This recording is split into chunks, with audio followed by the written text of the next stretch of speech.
Chapitre 19 de la vocation des disciples. Le Seigneur Jésus commença aussi à attirer à lui des disciples et à déployer sa sollicitude pour notre salut, toujours en conservant l'humilité. Or, il appela Pierre et André à 3 reprises différentes. La première fois, ainsi que je l'ai dit plus haut, quand il était près du Jourdain et qu'ils firent connaissance avec lui. La seconde, sur la barque, quand ils firent la pêche miraculeuse, comme le rapporte saint Luc. Ils le suivirent alors, mais avec l'intention de revenir chez eux. Néanmoins, ils commencèrent à écouter sa doctrine.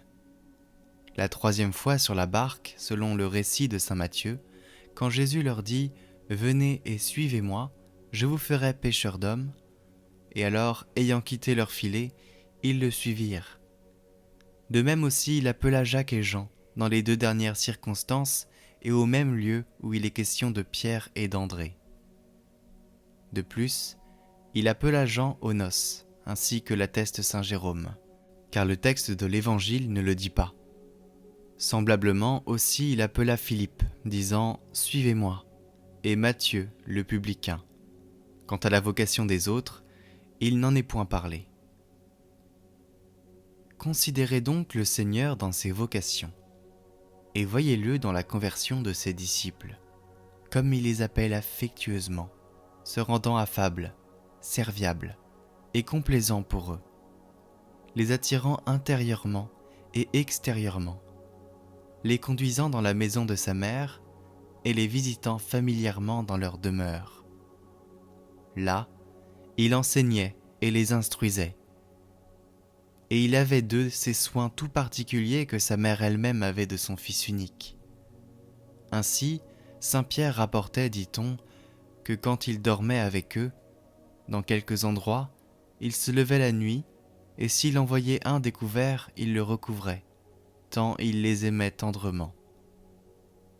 Il savait en effet quels étaient ses desseins à leur égard, et quoiqu'ils fussent des hommes de basse condition et d'humble naissance, néanmoins, il devait les établir princes du monde et chefs de l'armée des fidèles, dans la guerre spirituelle. Pour Dieu, regardez aussi par quels hommes l'Église a commencé. Le Seigneur n'a pas voulu, en effet, choisir des sages et des puissants du siècle, de peur qu'on attribuât à leur vertu les œuvres qui devaient être accomplies. Mais il se réserva ces grandes œuvres, et il nous racheta par sa propre bonté, sa propre puissance et sa propre sagesse.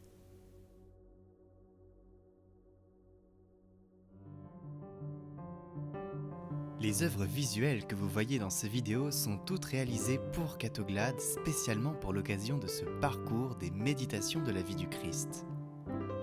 Une œuvre par chapitre représentant une scène qui sera en vente en édition limitée de 5 à 10 exemplaires numérotés. Vous pouvez les commander sur notre site internet en lien en description. Soutenez la mission Catoglade.